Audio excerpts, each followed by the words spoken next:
Anita Sarkeesian has become irrelevant over the years, and she has definitely tried to stir up controversy so she can attempt to make money from people who still believe that she wants to help gaming, even though she's damaged the industry. And at GDC, she was given a chance to speak about companies and the current state of the gaming market, and it just proves how unself-aware she really is. I have a few different things to show off, but before we get into the topic, if you enjoy the content that I create, please make sure to subscribe to the channel and the notification bell. Follow me on social media like Twitter or mine so that you can see when my content is posted.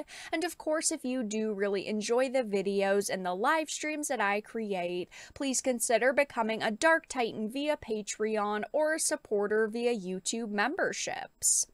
Now, this is a gamesindustry.biz article. I am using an archive, though, because I do not want to give anything regarding Anita Sarkeesian a click.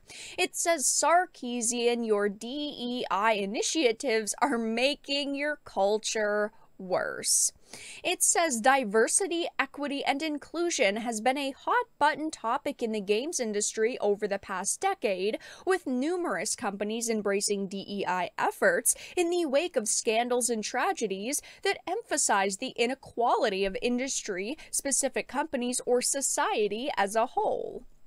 But despite high-profile chief diversity officer appointments and more pro-diversity communications from companies, Feminist Frequency Executive Director Anita Sarkeesian used her GDC session last week to say they are making little in the way of tangible improvements. Now, quickly, if you don't know who Anita Sarkeesian is, she is the executive director of Feminist Frequency. Honestly, she's got to be one of the only people who still work at that dead company because, I mean, nobody ever talks about it, and it's fallen into irrelevancy, just like Anita, because she was one of the women behind Gamergate who said that Gamergate was a harassment campaign and not actually about ethics in journalism. So she has complained about the gaming industry for many years at this point. Nearly a decade. It says, though, diversity, equity, and inclusion efforts are framed as attempts to transform workplace environments into a space that is welcoming for all people, especially those historically underrepresented. And I'm not here to tell you that DEI is broken. I'm here to tell you that DEI is working as intended, and that's the problem. Nothing is ever enough for people like her, and this statement alone just proves that. She says that the initiatives are working too perfectly and now it's causing problems, which is hilarious. The fact that she was even given a chance to talk at this event proves how many problems happen behind the scenes in the industry and how disjointed it is. They are giving someone a platform who wants to destroy the industry. She has been deemed one of the most toxic people in gaming, yet she was still there giving her 2 cents. They gave her a platform to complain even though realistically she's got nothing to complain about. Things are going exactly the way that she wanted them.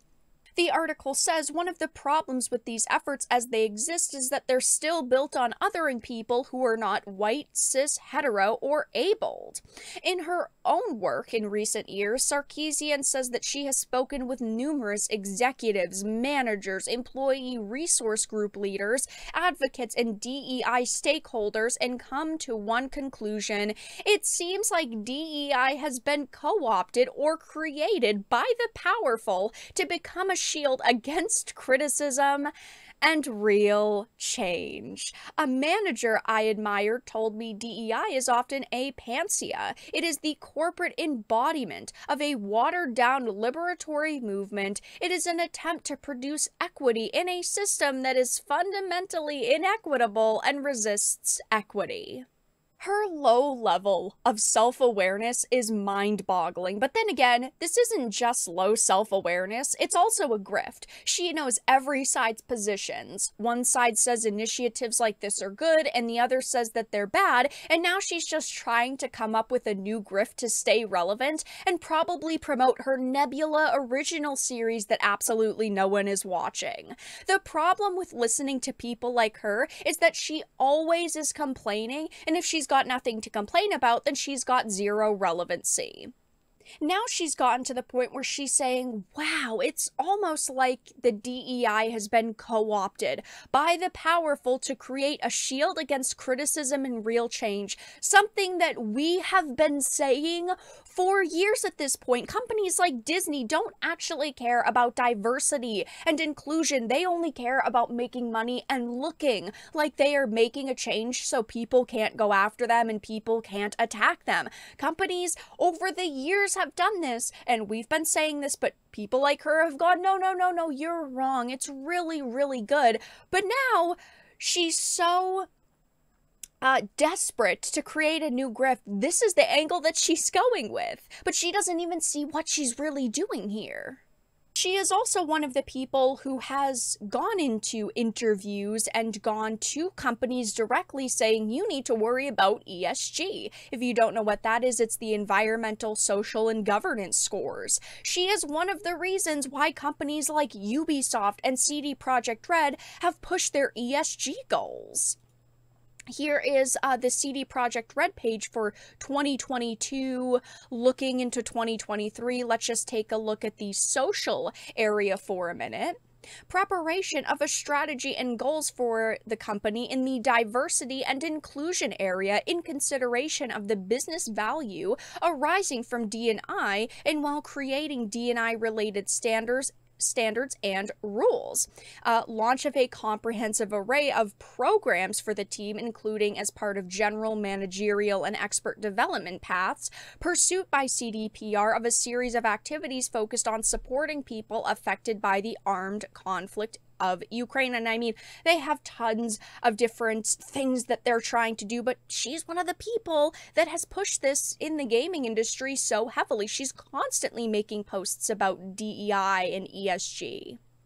By the end, she even gives a list of 4 principles that she believes are necessary for the industry to change, and it says, this is all about us. We must support the people who were harmed in their healing and the people who caused harm in their accountability.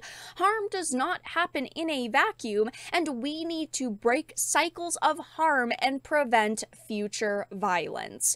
This whole article is basically her trying to say that there should be 0 white cis men in the industry, because then the other people, as she says, who are not white, cis, hetero, or abled, won't be others. They'll just be the only ones left. Anita doesn't want people who might not be perfect to get better. She doesn't want a place where everyone is accepted. She wants an industry that divides people, that judges you based on gender and skin tone. She wants an industry where the people she doesn't like can't be part of it, which is disgusting, and why I would never defend someone like her in a million years. She says we need to break cycles of harm and prevent future violence. The classic people in the video game industry are toxic lines. Someone like Anita will never get better, and while some individuals might think she's trying to help the industry, she's not. She is only trying to hurt it for her own gain.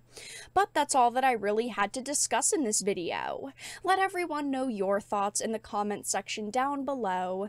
If you enjoyed this and found it important and informative, please make sure to give it a like, share it, and subscribe to the channel.